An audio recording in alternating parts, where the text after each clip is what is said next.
Assalamu alaikum wa rahmatullahi wa barakatuh mes chers frères et sœurs. Aujourd'hui, Inch'Allah, nous allons voir l'importance de l'esprit de solidarité et de sacrifice. Mes chers frères et sœurs en islam, comme vous le savez, l'aventure de la vie ici-bas est pleine de difficultés de toutes sortes. Et en effet, ceci n'est pas une surprise. Allah Azza wa Jal dit dans le Coran, « Nous avons, certes, créé l'homme pour une vie de lutte. » Surat al-Balad, verset 4. Et ces difficultés prennent des dimensions différentes au fur et à mesure que l'homme avance dans ce voyage. Mais jusqu'à ce qu'il atteigne son Seigneur, l'homme porte la responsabilité de diverses charges tout en supportant diverses peines. La raison en est que c'est Allah Azza wa Jal qui a donné à l'homme la capacité de supporter les souffrances, combattre les vicissitudes de la vie, travailler et faire des efforts pour surmonter les entraves qui lui font face. Cela étant, la responsabilité qui lui incombe de fait, c'est de travailler pour réussir l'épreuve attachée à sa soumission à Allah Azza wa Jal. Parce que le but d'atteindre une personnalité développée et mûrie tout en supportant les difficultés est un devoir consubstantiel à la création de l'homme. C'est aussi une loi immuable d'Allah Azza wa Jal. Et en effet, Allah subhanahu wa ta'ala dit dans le Coran, « Ô homme, qu'est-ce qui t'a trompé au sujet de ton Seigneur, le noble, qui t'a créé, puis modelé et constitué harmonieusement? Il t'a façonné dans la forme qu'il a voulu. » Surat al-Infitar, versets 6 à 8. Mes chers frères et sœurs en islam, une société saine est constituée de bons individus. La conscience de la responsabilité au sein de la société ne peut trouver sa vraie expression que dans un environnement social. C'est pour ce fait que le Coran, avant tout, se donne pour objectif d'éduquer les individus qui ont la conscience des responsabilités pour réaliser cet objectif. Et en effet, Allah Azza wa Jal dit dans le Coran, « Ô homme, adorez votre Seigneur qui vous a créé vous et ceux qui vous ont précédés, ainsi atteindriez-vous la piété. » Surat al-Baqarah, verset 21. Il y a aussi du point de vue de l'individu seul, la notion de sacrifice et de celui du rapport des individus entre eux, la concomitance sociale et la solidarité qui font l'objet de prêches dans plusieurs annonces. Et en effet, Allah Azza wa Jal dit dans de nombreux passages dans le Coran, « Ô les croyants, craignez Allah comme il doit être craint, et ne mourrez qu'en pleine soumission. Et cramponnez-vous tous ensemble au câble d'Allah, et ne soyez pas divisés, et rappelez-vous le bienfait d'Allah sur vous. Lorsque vous étiez ennemis, c'est lui qui réconcilia vos cœurs. Puis, par son bienfait, vous êtes devenus frères. Et alors que vous étiez au bord d'un abîme de feu, c'est lui qui vous en a sauvés. Ainsi Allah vous montre ces signes afin que vous soyez bien guidés. » Surat Al-Imran, versets 102 à 103. Ainsi, dans cette vidéo, nous tâcherons de mettre en évidence une partie de ces annonces. La première annonce du Coran faite à l'homme est celle relative à la notion de Tawhid, c'est-à-dire à la croyance en l'unicité d'Allah Azza wa Jal. Et en effet, Allah Azza wa Jal dit « N'assigne point à Allah d'autres divinités, sinon tu te trouveras méprisé et abandonné. » Surat al-Isra, verset 22. Mes chers frères et sœurs en islam, le fait que l'homme se donne pour responsabilité de croire à l'existence et à l'unicité d'Allah Azza wa Jal est très important pour lui parce que le Tawhid signifie à la fois dépendre de la volonté divine annoncée par tous les prophètes, c'est-à-dire la croyance en un seul Dieu, et apporter le message relatif à l'inutilité des désaccords et abîmes radicaux qui existent entre les personnes. C'est pour ce fait que le Tawhid reste la valeur fondamentale qui constitue l'honneur de la foi, l'esprit de solidarité et de sacrifice en l'homme.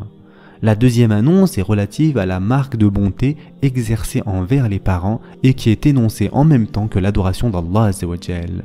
Et en effet, Allah subhanahu wa ta'ala dit dans le Coran « Et ton Seigneur a décrété, n'adorez que lui, et marquez de la bonté envers les pères et mères. Si l'un d'eux ou tous deux doivent atteindre la vieillesse auprès de toi, alors ne leur dis point fille, et ne les brusque pas, mais adresse-leur des paroles respectueuses. Et par miséricorde, abaisse pour eux l'aile de l'humilité, et dis, ô mon Seigneur, fais-leur à tous deux miséricorde, comme ils m'ont élevé tout petit. Votre Seigneur connaît mieux ce qu'il y a dans vos âmes. Si vous êtes bons, il est certes pardonneur pour ceux qui lui reviennent se repentant. » Surat al-Isra, versets 23 à 25. Étant donné que Allah Azza wa Jal est le principal responsable de la venue de l'homme au monde et de son accès à la vie, le père et la mère sont tous deux responsables de son éducation et des diverses connaissances qui lui ont été données. Ainsi donc, enseigner chez lui la notion de tawhid et l'obéissance à Allah Azzawajal qui lui est relative suit la recommandation marquée de la bonté envers les pères et mères. Cependant ici, l'importance de la charité, du sacrifice, de la solidarité et de l'honnêteté est mise en exergue dans les rapports entre les gens. Si l'homme se rendait plus souvent dans des maisons de retraite où beaucoup de pères et de mères très âgés sont obligés de demeurer, il comprendrait davantage la valeur de ce conseil. Leurs enfants loin d'eux, ils sont obligés de vivre dans ces endroits qui leur sont attribués jusqu'à la mort. De nos jours, là où la charité et le sacrifice ont été en grande mesure détruits, des pères et des mères qui ont sacrifié leur vie pour leurs enfants voient que ces derniers ne témoignent d'aucune loyauté. Cela rend très pensif et demeure affligeant pour chacun d'entre nous, n'est-ce pas? La troisième annonce concerne les pauvres, mes chers frères et sœurs, en particulier ceux qui nous sont proches, mais par extension tous les pauvres en général. Et en effet, Allah Azzawajal dit dans le Coran « Et donne aux proches parents ce qui lui est dû, ainsi qu'aux pauvres et aux voyageurs en détresse. Et ne gaspille pas indûment, car les gaspilleurs sont les frères des diables. Et le diable est très ingrat envers son Seigneur. Si tu t'écartes d'eux, à la recherche d'une miséricorde de ton Seigneur, que tu espères, adresse-leur une parole bienveillante. Ne porte pas ta main enchaînée à ton cou par avarice, et ne l'étends pas trop non plus largement, sinon tu te trouveras blâmé et chagriné. » Sourate Al-Isra, versets 26 à 29. Ce verset, mes chers frères et sœurs, est très explicite et évoque les rapports avec les proches.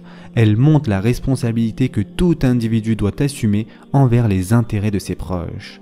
Dans ce cas, tous les pauvres doivent être écoutés, leurs besoins doivent être pris en charge de la même manière. En réalité, dans ces versets, il ressort un appel s'adressant aux riches, les interpellant à utiliser leur avantage pour répondre aux besoins d'autrui, à se sacrifier pour leurs biens. Cela peut aussi se réaliser grâce au isar, c'est-à-dire au sacrifice, car l'isar, qui est le plus haut degré de générosité, désigne le sacrifice de soi pour les autres. C'est l'utilisation des biens que l'on dispose pour répondre aux besoins des nécessiteux. Mes chers frères et sœurs en islam, un homme qui accomplirait un acte de charité qui entraînerait le durcissement de sa propre situation financière ainsi que celle de sa famille serait une chose bien injuste. Mais le mot isar, au-delà même de la somme dépensée, est un terme plutôt relatif au but de la dépense. Par conséquent, dépenser dans un but qui n'est pas juste serait du gaspillage, car qui dit gaspillage dit dépenser dans un but injuste. Dans ce cas, si une personne emploie toute son existence et son énergie pour une juste cause, son œuvre ne peut être considérée comme du gaspillage. Dans le cas inverse, même la moindre quantité dépensée serait considérée comme du gaspillage. La raison en est que le gaspillage exprime la non-reconnaissance en contrepartie de ces innombrables grâces divines qui nous ont été octroyées. Cela veut dire que même si les riches bénéficiaient de leur fortune grâce à leur propre labeur, elles ne peuvent pas s'en servir comme bon leur semble, alors qu'autour d'eux, il y a des gens qui sombrent dans la détresse et la pénurie. Au contraire, ils sont obligés de se séparer de leurs biens au profit des nécessiteux et de la prospérité sociale. La quatrième annonce, mes chers frères et sœurs, est relative aux bonnes actions qui permettent à l'homme d'atteindre son but fixé. Et en effet, Allah Azzawajal dit dans le Coran « Il appartient également à ceux qui, avant eux, se sont installés dans le pays et dans la foi, qui aiment ceux qui émigrent vers eux et ne ressentent dans leur cœur aucune envie pour ce que ces émigrés ont reçu, et qui les préfèrent à eux-mêmes, même s'il y a pénurie chez eux. Quiconque se prémunit contre sa propre avarice, ceux-là sont ceux qui réussissent. » Sourate Al-Hashr, verset 9. En résumé, mes chers frères et sœurs en islam, nous sommes aujourd'hui en face d'un tas de problèmes psychospirituels, économiques et politiques, presque devenus chroniques et qui se sont même instaurés dans la structure sociale. Il n'est certainement pas question d'attendre une solution immédiate à ces problèmes, mais leur résolution ne peut pas être laissée à la conscience de cadres qui sont sans mérite, non habilités et impitoyables. La solution pour se préserver des turpitudes qui rendent l'homme inquiet et qui constituent une menace pour toute la société, c'est de recouvrer le plus rapidement possible une structure sociale fondée sur des pactes moraux et juridiques dans lesquels les valeurs sublimes jaillissant de la révélation coranique seront actives et compensées d'honorables individus perfectionnés par la foi. Ce sera tout pour aujourd'hui, je vous souhaite dès maintenant un bon iftar. En attendant, Prenez soin de vous mes chers frères et sœurs et à très prochainement, Inch'Allah.